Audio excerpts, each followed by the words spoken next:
एक बार एक प्रसिद्ध महात्मा के पास एक व्यक्ति आता है और कहता है, महात्मन मुझे आपसे एक प्रश्न पूछना है। महात्मा ने कहा, पूछो क्या प्रश्न है तुम्हारा। व्यक्ति ने कहा, हम सभी लोगों के पास 2 हाथ 2 पैर, एक दिमाग और 24 घंटे का समय होता है, लेकिन कुछ थोड़े से लोग बहुत ज़्यादा सफल हो जाते हैं। सभी उनकी इज्जत करते हैं, उनसे दोस्ती करना चाहते हैं, उनके साथ समय बिताना चाहते हैं, लेकिन ज़्यादातर लोग सिर्फ सफलता की चाहत लिए एक समान सा जीवन जीकर इस दुनिया को अलविदा बोल देते हैं। तो आखिर ऐसा क्यों होता है? क्या फ़र्क है इन दोनों प्रकार के लोगों में? व्यक्ति का प्रश्न सुनने के बाद महात्मा मुस्कुराएं और बोलें, सफल और असफल व्यक्ति में केवल एक ही चीज़ का फ़र्क होता है और वो है उनकी आदतें। तुम हर रोज़ क्या चुनते हो, इसी से निश्चित होता है कि तुम क्या बनोगे। अगर तुम आराम, आलस्य और छोटे कामों को चुनते हो तो असफलता निश्चित है, लेकिन तुम हर रोज मेहनत, अनुशासन, लगन, चुनौती और मुश्किल कामों को चुनते हो तो तुम्हारी सफलता भी निश्चित है। लेकिन दुर्भाग्य से ज़्यादातर लोग अनजाने में ही अपने आसपास के माहौल, माता पिता और लोगों की वजह से ऐसी आदतों, दिनचर्या के साथ बड़े हुए हैं जो उन्हें सफल होने से रोकती है और ऐसा इंसान नहीं बनने देती जैसा वो बनना चाहते हैं। ज़्यादातर लोग सिर्फ खाने, पहनने, घूमने, छोटे मोटे काम करने और मर जाने तक के बारे में ही सोच पाते हैं, क्योंकि वो लोगों को इन सब करते देखते बड़े हुए हैं। तो ऐसे लोगों की ज़िंदगी में चमत्कारी बदलाव केवल तभी आ सकती है जब वो अपनी सोच, दिनचर्या, रोज की आदतों में बदलाव लाएं। व्यक्ति ने कहा, महात्मन आपने आदतों के बारे में महत्व की बात की, क्या आप ऐसी 5 आदतों के बारे में बता सकते हैं जिन्हें अपनाने से मैं न केवल आर्थिक रूप से सफल बनूं बल्कि शारीरिक और मानसिक रूप से मजबूत बनूं, समाज में मेरी इज्जत हो, लोग मेरी काम से सीख लें और आने वाली पीढ़ी के लिए मैं एक अच्छा उदाहरण पेश कर सकूं। महात्मा ने कहा, बिल्कुल, आज मैं तुम्हें जिन 5 आदतों के बारे में बताने जा रहा हूं, उनका प्रभाव तुम्हें तुरंत नहीं दिखेगा, लेकिन तुम इन 5 आदतों को अपने जीवन का हिस्सा बना लेते हो तो तुम जिंदगी के 99% लोगों से हमेशा आगे रहोगे और सफलता तुम्हारे कदम चूमेगी। महात्मा ने कहना शुरू किया, पहली आदत, अपनी सुबह का नियंत्रण अपने हाथों में लो। हर सुबह हमारे पास 2 विकल्प होते हैं। पहला, हम सोते हुए लगातार सपने देखते रहें या फिर सुबह जल्दी उठकर उन सपनों को पूरा करने के लिए मेहनत करें। लेकिन दुर्भाग्य से ज़्यादातर लोग पहला ही विकल्प ही चुनते हैं और खुद को बिस्तर के आराम से निकलने नहीं देते, और जब ये देर से सोकर उठते हैं उसके बाद भी अपना सुबह का बचा हुआ समय फालतू के कामों जैसे इधर उधर घूमना या बैठकर दोस्तों या घर वालों के साथ गप्पे मारने में निकाल देते हैं। और ये एक असफल और शिकायत करने वाले व्यक्ति की पहली निशानी है। लेकिन सफल होना चाहते हो तो सुबह जल्दी उठकर पहले 2 घंटे खुद पर लगाओ। कम से कम 20 मिनट एकांत में पैदल घूमने के लिए जाओ। ऐसा करना तुम्हारे दिमाग में नए और सकारात्मक विचारों को जगा देगा। उसके बाद 20 मिनट का ध्यान करो, ये तुम्हें दिन भर शांत और प्रसन्नचित्त रखेगा। कम से कम 30 मिनट रोज व्यायाम करो, इससे तुम्हारा शरीर ताकतवर और ऊर्जावान बनेगा। ये तुम्हारे आत्मविश्वास को बढ़ाता है। रोज सुबह 15 मिनट की रोशनी स्क्रीन पर पड़ने दो। ऐसा करना तुम्हें निरोगी रखने के साथ साथ तुम्हारी निराशा भरी मानसिकता को कम करके तुम्हारे अंदर आशा और उम्मीद बढ़ाता है। रोज सुबह 30 मिनट से 1 घंटे का समय उस काम के बारे में पढ़ने या सीखने में लगाओ जिस क्षेत्र में तुम सफल होना चाहते हो।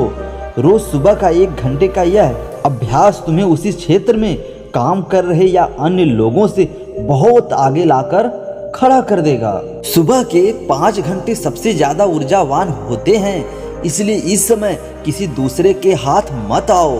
सुबह के इस समय को खुद को बेहतर बनाने में, अपने लक्ष्य को पूरा करने में लगाओ। दिन के सबसे मुश्किल काम को सुबह ही सुबह खत्म करने की आदत डाल लो। ये आदत तुम्हें चिंता मुक्त हल्का रखेगी। अपने सुबह के कुछ घंटे सफल बनाने में लगाओ, ये तुम्हें सफल बना देगी। लेकिन दोस्तों, सुबह जल्दी उठकर इन आदतों को अपनाना इतना आसान नहीं है। इसके लिए पहले हमें अपने माइंड से डेवलपमेंट करना पड़ेगा।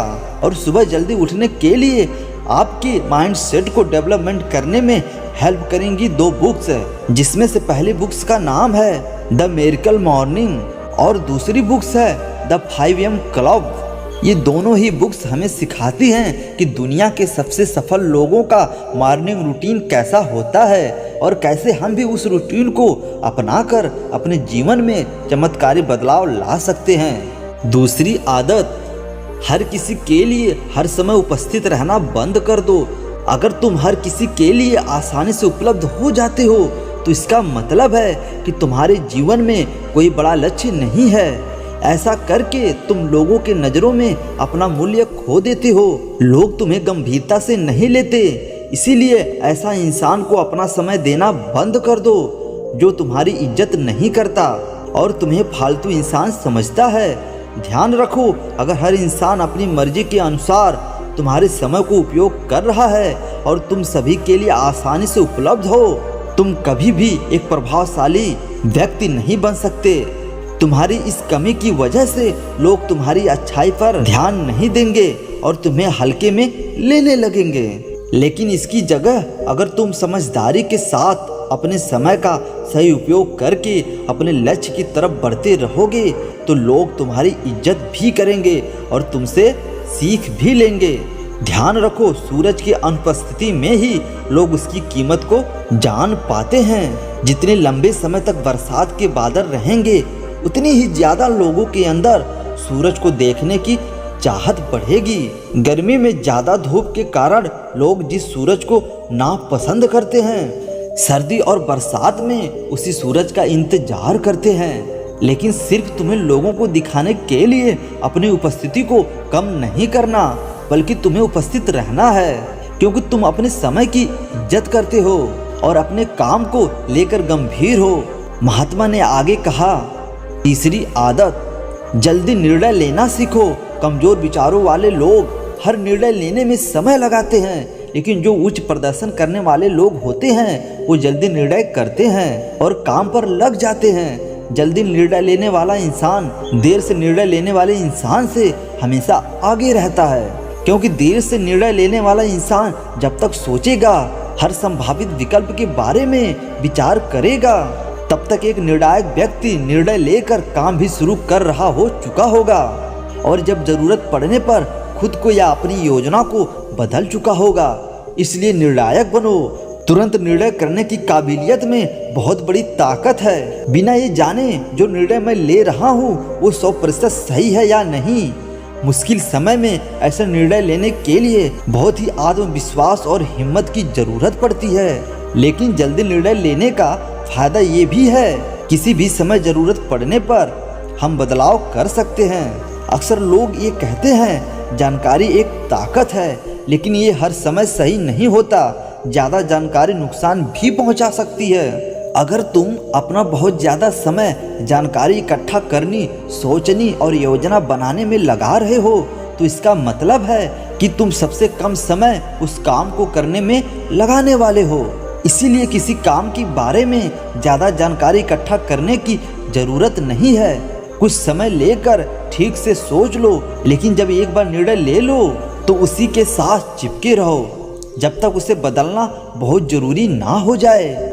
जल्दी लिया गया अधूरा निर्णय भी उस सही निर्णय से कहीं ज़्यादा सही है जो समय निकलने के बाद लिया गया हो। रोजमर्रा के ज़्यादातर निर्णय उससे भी कम समय में लिए जा सकते हैं जितना समय हम उन्हें देते हैं। जल्दी निर्णय लेना सीखने का एक ही तरीका है कि जितना हो सके उतने ज़्यादा निर्णय लो और उनसे सीखो, ना कि सिर्फ जानकारी लेते रहो। और सोच विचार करो, खुद को एक समझदार व्यक्ति बनाओ। चौथी आदत, सही त्याग करना सीखो। तुम चाहो या ना चाहो तुम्हें हमेशा किसी न किसी चीज़ का त्याग करना ही पड़ेगा। अगर तुम अपने लक्ष्य के लिए त्याग नहीं करते तो तुम्हें अपने लक्ष्य का त्याग करना पड़ेगा। जब तुम अपना समय बर्बाद कर रहे होते हो तो तुम संभावित सुनहरे भविष्य का त्याग कर रहे होते हो। इसीलिए तुम्हें सही चीज को छोड़ना चाहिए। मगर तुम्हें सफल होना है तो कई बार तुम्हें अपने मित्रों का त्याग करना पड़ेगा जो तुम्हें पीछे खींचते हैं। तुम्हें कुछ समय के लिए अपने आराम, पसंदीदा खाने, घर और रिश्तेदारों का भी त्याग करना पड़ सकता है। लेकिन ये त्याग हर समय आसान नहीं होता, खासकर जब तुम जवान होते हो कि तुम्हें लगता है कि मैंने अपने आराम, खुशी को क्यों छोड़ूं। लेकिन सच्चाई यही है कि तुम्हें अपने आज के आराम और खुशी से आगे कुछ नहीं मिलने वाला सिवाय दुख और पश्चाताप के। लेकिन इसका मतलब ये नहीं है कि तुम्हें हमेशा ही त्याग करना पड़ेगा और तुम्हारा पूरा जीवन निराशा में रहेगा। ये त्याग सिर्फ कुछ समय के लिए है, लेकिन जब तुम एक बार सफल हो जाओगे तो तुम्हें उतने त्याग नहीं करना पड़ेगा जितना तुम्हें आज करने पड़ रहे हैं। लेकिन समस्या ये है कि ज़्यादातर लोगों को तुरंत ही खुशी और सफलता चाहिए, जो उन्हें आज छोटे मोटे त्याग करने से भी रोकती है। लेकिन त्याग का दूसरा पहलू ये भी है कि एक इंसान के रूप में अपने सर्वोच्च क्षमता तक पहुंच सकते हो और वो सब कुछ हासिल कर सकते हो जिसके तुम सपने देखते हो। इसीलिए सही चीज़ों का त्याग करना सीखो। महात्मा ने आगे कहा, 5वीं आदत, अनुशासित रहो। जितनी भी बातें अभी तक मैंने बताई है वो सब बेमतलब है अगर तुम्हारे अंदर अनुशासन नहीं है। तो हर इंसान अनुशासन के महत्व को जानता तो है, लेकिन वो फिर भी अनुशासित नहीं रह पाता। अनुशासन की बातें करना और इसे जीवन में उतारना दो बिल्कुल अलग चीजें हैं। लेकिन एक अनुशासित जीवन जीना इतना मुश्किल भी नहीं है जितना ये लगता है।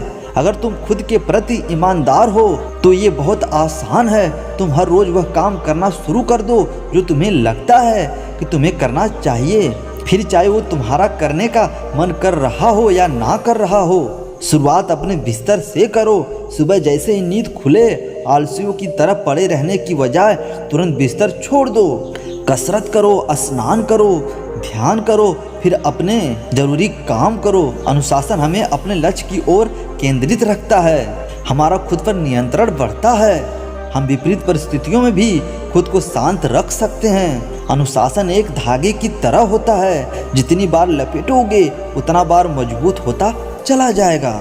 अनुशासन की कमी हमारे आत्मविश्वास को भी कमजोर बनाती है और कमजोर आत्मविश्वास के साथ कोई भी इंसान अपना सर्वश्रेष्ठ नहीं कर सकता।